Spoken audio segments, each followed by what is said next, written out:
Hello বন্ধুরা, কেমন আছো তোমরা সবাই? আশা করি তোমরা সবাই খুব ভালো আছো। আজ আমি তোমাদের সাথে শেয়ার করতে যাচ্ছি কাতলা মাছের মাথা দিয়ে লাউয়ের ঘন্ট। তো এদিকে আমি লাউগুলোকে ভালো করে ছুলে ধুয়ে নিয়েছি। ধুয়ে নিয়ে লাউগুলোকে আমি কুচি কুচি করে কেটে নিয়েছি।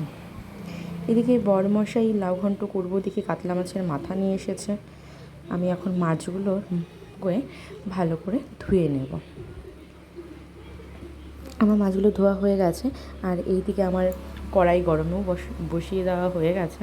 তেলটা গরম হয়ে এলে আমি মাছের মাথাগুলোকে নুন হলুদ দিয়ে মাখিয়ে রেখেছিলাম, সেটা এখন ভেজে নেব।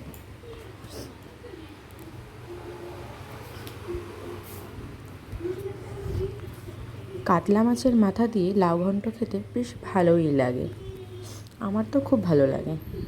তোমাদের কার পছন্দ অবশ্যই জানাবে কিন্তু।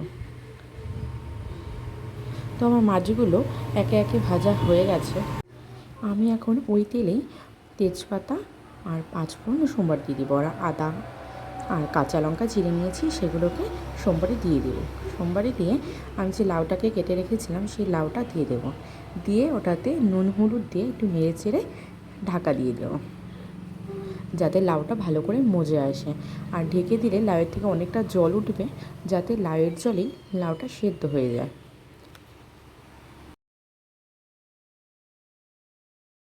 তো আমি খানিকক্ষণ পরে আবার ফিরে এলাম, এসে ঢাকনাটাকে উঠিয়ে একটু নেড়ে চেড়ে নিলাম। দেখুন কতটা জল উঠে গেছে লাউয়ের থেকে।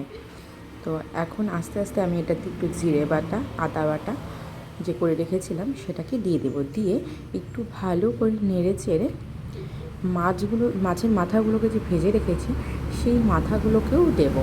দিয়ে একটু ভালো করে নাড়াচাড়া দিয়ে ঢাকনা দিয়ে দেবো। তো আমি মাছের মাথাগুলোকে একটু খুন্তির সাহায্যে ভেঙে চুড়ে দিচ্ছিলাম, যাতে লাউয়ের সাথে ভালো করে মেশাগোশা হয়ে যায়। তো এইভাবে আমি একটু ভালো করে নাড়াচাড়া দিয়ে আবারও ঢাকনা দিয়ে দেব।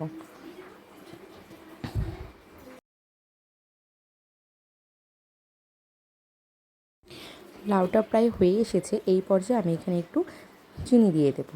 চিনি দিলে একটু মিষ্টি মিষ্টি লাগে, লাউ ঘন্টার টেস্টটাকে আর একটু বাড়িয়ে দেয়।